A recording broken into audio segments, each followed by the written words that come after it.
Welcome to this guided tour in Axis Audio Manager Edge. In this video, I will show you the general features and settings in Edge and how simple it is to set up and manage. The learning goal for this video is for you to feel familiar with the tool. If you wish to learn even more about the setup and Edge, I advise you to take a look in the online manual for Axis Audio Manager Edge or to visit axis.com to find more information and all available support material on the product. When you've connected your speakers in your system to the network, log into one of them and you'll see that there's a new button to open Axis Audio Manager Edge. The first time you do this, you'll get to name your site. Now, since we've created the Edge system on this device, it will become the leader in our system. This is the dashboard. Here you get a swift overview of active devices, what the system is playing at the moment, and the agenda of what is scheduled for today and tomorrow. In the bottom furthest down, you have a quick link to open Axis Audio Manager Edge on this device. Let's save that for the future. Under Apps, we have available apps in Edge, which help us to control our system. Since we are the admins for this system, we can see all available apps. Edge is clever, and we can create accounts for co-workers with limited authority to configure the system. In their case, they will only be able to see apps allowed for them to see. I'll show you this a bit later on. The first thing we want to do is to add our remaining speakers on the network to our Edge system. We find the app for that in the bottom called Physical Zones. In this example, we are installing 4 speakers for a small grocery store. The site owner wants 1 speaker in the staff area for paging, 2 speakers in the customer area to play music and announcement, and 1 speaker specifically over the counter where the music is a bit quieter. So we'll create 3 zones.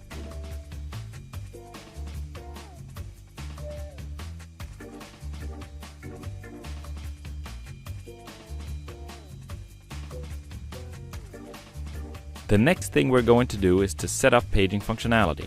The manager has a 2N SIP mic located in the back office through which live announcements out to the system can be played. Let's set that up. We can do this under paging sources. In order to add a paging source to the system, we first need to establish a connection between a microphone and a speaker in our system. This is done outside Edge.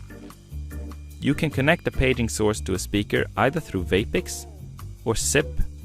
If you want to see how this is done, you can take a look in the online manual for Axis Audio Manager Edge, where we have created step-by-step guides for this. Once a paging source, like the button of a SIP mic, has been addressed to a speaker, what we see under paging sources is not the microphone, but the speaker receiving the signal from the microphone. Because of this, it's important to remember to establish the connection from our paging sources to different speakers. This will allow us to easily configure incoming calls to the zones which we want them to play. Once a paging source has a connection, you can freely choose where you want it to page. In other words, just because you have established a connection between a microphone and a specific speaker doesn't mean that you have to page to that speaker specifically. I have now connected 3 of the SIP mic's buttons, each transmitting to the different speakers in the system. I've done this using SIP, so now I can set up where I want each button to page. I want the first button to page to all speakers in the system. The second one should only page to the staff area. The third button should page to all speakers in the customer area.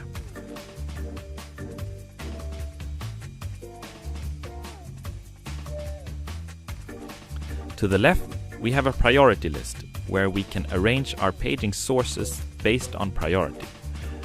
A paging source with higher priority will always trump lower ones. Live paging always takes priority over music, announcements, or ads.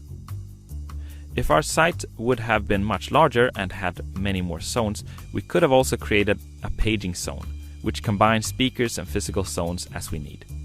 This can simplify a larger setup. The next thing we'll want to do is to create different users for our system. In this case, the store will have 3 different user types. One will be the IT manager, Greg, who has the overall responsibility for the system. He will have an administrator account. Next, we'll have Tina. She is the local store manager, and she will get a content management account through which she can control advertisements, announcements, music volume, and the opening hours. Note that she can't change the volume for announcements or paging. These should always be set to a specific loudness so that important paging or safety messages are always heard throughout the site. Lastly, we have Paul, Megan, and Susan. They are staff and they run the front end of the store. They will each get a volume user account, which means that they can change the volume of the music as they need. To change the music volume in the system, music volume users don't necessarily have to log in to a computer. They can simply download the Access Volume app, log in, and connect to adjust the music volume as they need in the different zones. Next, let's set our opening hours for this site. The reason we do this is so that the system can automatically adjust announcements for opening and closing messages relative to your opening hours, instead of being played at fixed times. Our site will have opening hours between 8 to 17 all working days and 8 to 15 on weekends. Next, let's add some opening and closing announcements. We'll upload our announcement clips to the library. Next, we create opening announcements. We select our clip, we select it to be relevant to the opening hours and that it plays during all days of the week. Done. The same procedure goes for the closing one. Now we're also going to add one saying that the store closes in 15 minutes. For this one, we can add that it's played 15 minutes before closing. We want to play these in the customer area, so we select these zones for our announcement schedule. Next, let's go ahead and add some advertisement. This function explains itself quite naturally for a large grocery store or a retail chain, but for our small grocery store we don't want ads. So instead, we're going to use this feature to play recurring safety messages.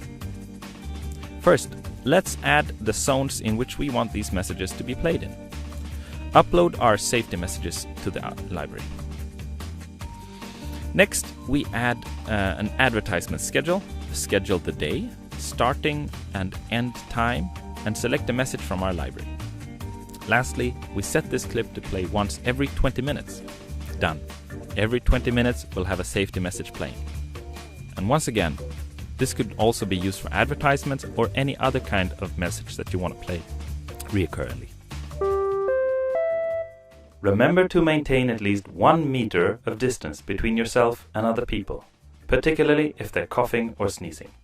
Thank you for shopping with us, and thank you for your cooperation. Next, let's add some music. Under sources, we can add music in different ways, through a line-in, using an audio bridge for example, web stream, or an ACAP. In this case, our store will be playing BBC Radio Channel 1 during opening hours. To add a web stream, you need a streaming link like this M3U link. Most radio channels have web streaming links available online. It's most often just a Google search away. Now that I have web radio playing, that's great. But should it fall silent due to bad internet connection, I wouldn't want my music to go silent in the whole store. So we're also going to upload some music stored locally on the mini SD card, inserted into the back of the speaker. This can work as fallback music if the internet connection to the web radio should go down. We want to play these in the customer area.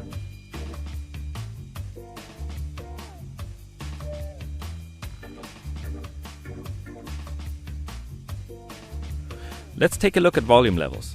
We'll skip the music volumes and jump straight into the volume calibration app instead. Here we can set our default music levels for each zone. We can calibrate the volume for paging sources, announcements and advertisements. In this case, our safety messages. Now let's go back, because if one of the coworkers screws up the music volumes at any point, you can reset it to default volume by clicking the reset button in the music volume app. Our system is now ready. I hope you have found this walkthrough useful. Bye bye!